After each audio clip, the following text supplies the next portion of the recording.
America पहुंचता है, land करता है, और वहां अमेरिकी कुत्ता भी कोई मौजूद नहीं था। होता है ना स्निफर डॉग्स होते हैं, वो भी नहीं था। क्या बात कर रहे हैं? पाकिस्तानी सफारत खाने के अमले ने शहबाज शरीफ का इस्तकबाल किया। ससुर, तोबा तोबा तोबा। नेतन्याहू की गुलामी, फलस्तीनियों का सौदा, ये लेकर जा रहा है, और आगे उन्होंने इस्तकबाल तक करना जरूरी नहीं समझा। जाके वो क्लिप निकाल के देख लें, खुद पोस्ट किया हुआ इन्होंने। बहुत बड़ा दावा हमारी हुकूमत कर रही है कि शहबाज शरीफ साहब ट्रंप से वजाहत मांगेंगे।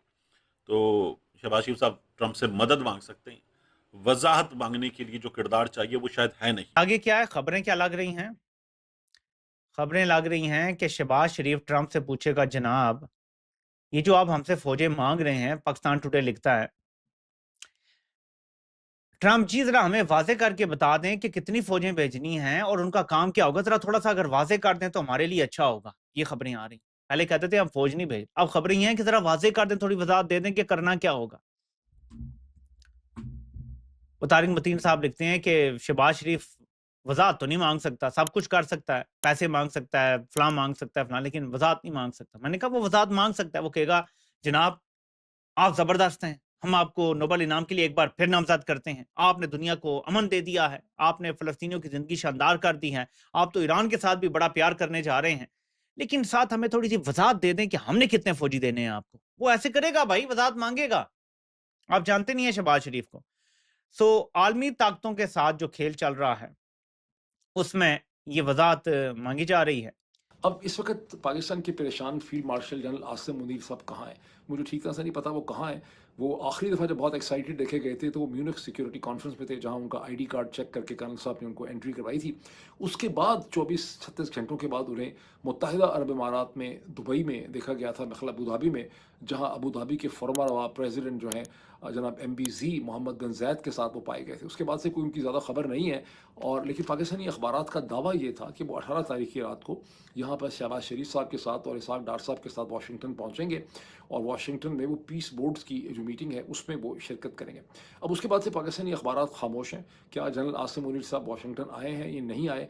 एक डिप्लोमेट सोर्स का मुझे कहना था कि वो अब पीस बोर्ड से दूर रहना चाहते हैं, क्योंकि उन्हें अभी भी पीस बोर्ड्स की कोई सेंस ऑफ डायरेक्शन समझ नहीं आ रही, और वो चाहते हैं कि यहाँ जो भी फैसले होंगे वो अगर गलत होते हैं, उसका मलबा गिरता है कल को पॉलिटिकली, तो उसकी जिम्मेदारी शहबाज शरीफ के ऊपर और इसाक डार पे हो, और जनरल आसिम मुनीर के कंधों के ऊपर इसकी जिम्मेदारी जो है ना आए। तो शहबाज शरीफ साहब जो हैं वो अलॉन्ग विद इसाक डार साहब और एक ऐसे मिनिस्टर जिनको अमेरिकन मीडिया कहता है अता तरार साहब के साथ, तो तारिक फातमी साहब के साथ ये डेलीगेशन जो है वो 18 तारीख की रात को DC पहुंच गया है। और अब 19 तारीख का जो दिन शुरू हो रहा है, यहाँ पे डोनाल्ड ट्रंप के बोर्ड ऑफ पीस की मीटिंग में 22 ममालिक के साथ पाकिस्तान के वज़ीर आज़म भी शिरकत करेंगे। पाकिस्तान गजा बोर्ड ऑफ पीस में जो शामिल हुआ है, पाकिस्तान में बड़ी मुखालिफत है, लेकिन हुकूमत कहती है कि हम तो ये सादत हासिल कर रहे हैं कि क़िबला अव्वल उसकी सिक्योरिटी के लिए और वहां अपने फलस्तीनी भाइयों की सिक्योरिटी के लिए जिम्मेदारियां अंजाम देंगे। हुकूमत ये बातें कर रही है। अब शहबाज शरीफ साहब जो हैं वो आज के अखबारात में, पाकिस्तान टुडे को देख लीजिए, जंग को देख लीजिए, दफ्तर खारिजा बता रहा है कि वजाहत मांगेंगे कि पाकिस्तानी फौज भेजने से पहले हमें बताया जाए कि हमारा किरदार क्या होगा, और हम अमन मिशन में किरदार अदा करेंगे, लेकिन हमास को गैर मुसल्लह करने की जिम्मेदारी हमारी नहीं होगी। ये पाकिस्तान ने ऐलान किया है। तो क्या ऐसा हो पाएगा? शहबाज शरीफ साहब ट्रंप से वजाहत मांग सकेंगे? मैं उन्हें जिस तरह की गुफ्तगू करते हुए डोनाल्ड ट्रंप के सामने देखता हूं ना, तो मुझे बड़ी हैरानी होती है ये जान के कि शहबाज शरीफ साहब डोनाल्ड ट्रंप से वजाहत मांगेंगे, पाकिस्तान वजाहत मांगेगा। शहबाज शरीफ साहब तो मुझे ये लगता है कि उसने आगे कहा था बताइए, और शहबाज शरीफ साहब ने घूम घूम के जिस तरह से सैल्यूट किए थे, जिस तरह से दोबारा नोबेल पीस प्राइज का ऐलान किया था, तो मुझे तो लगता नहीं है कि शहबाज शरीफ साहब कोई भी सवाल डोनाल्ड ट्रंप से कर सकते हैं। अब देखिए कि इस दावे का बनता क्या है, लेकिन बहरहाल लेकिन अभी भी कुछ उसी तरह की सिचुएशन बनी हुई है, और मुझे लगता है कि अब हमास को भी, जैसे कह रहे हमास से वेपन्स लेने के लिए भी पाकिस्तान की खिदमत ली जाएंगी, जो हम खुशी खुशी पेश हो जाएंगे और कहेंगे हाँ जी बिल्कुल बिल्कुल।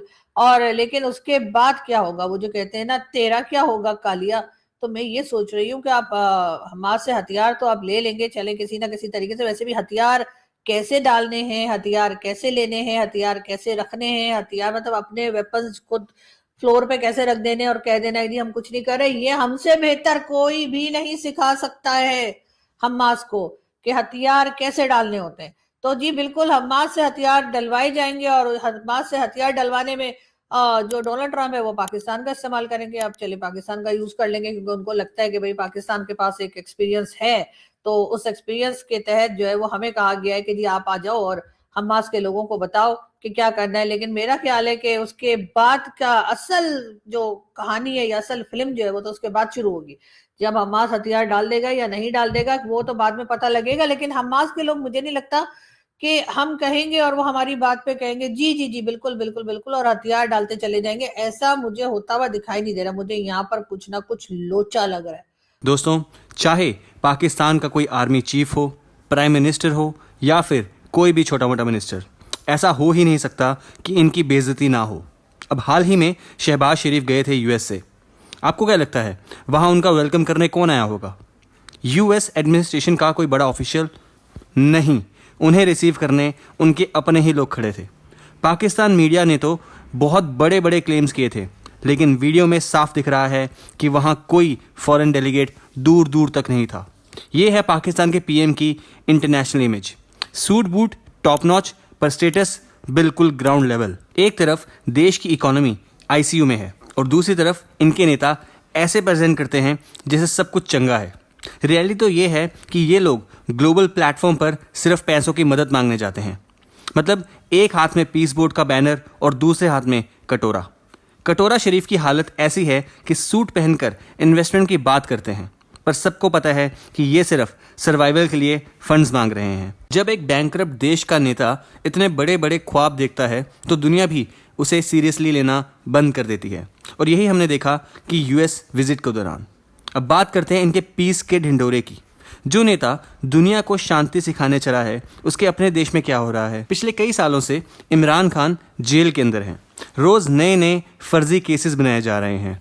उनके सपोर्टर्स और मिनिस्टर्स को सिस्टमैटिकली टारगेट किया जा रहा है। रिपोर्ट्स तो ये हैं कि इमरान खान को बेसिक मेडिकल फैसिलिटीज़ भी नहीं दी जा रही। ऐसा लग रहा है कि आर्मी चीफ आसिम मुनीर ने पूरा ब्लूप्रिंट तैयार कर दिया है कि उन्हें साइडलाइन करने का। जब अपने ही मुल्क में डेमोक्रेसी और ह्यूमन राइट्स का जनाजा निकल रहा हो तो आप दुनिया को पीस पर लेक्चर कैसे दे सकते हैं? पाकिस्तानी जनता, खासकर पीटीआई के सपोर्टर्स अब काफ़ी ज़्यादा फ्रस्ट्रेटेड हैं।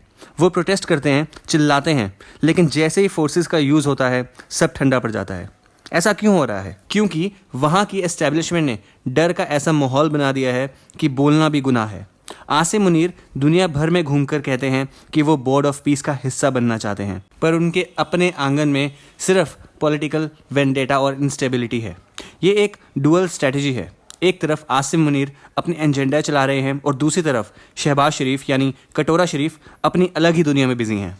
आपको क्या लगता है, क्या पाकिस्तान सिर्फ दिखावे के लिए शांति की बातें करता है या फिर ये सब लोन लेने की एक नई स्ट्रैटेजी है? कमेंट करके अपनी राय ज़रूर बताइए। एंड अगर आपको वीडियो अच्छा लगा हो तो वीडियो को लाइक और चैनल को सब्सक्राइब करना ना भूलें। मिलते हैं अगले वीडियो में।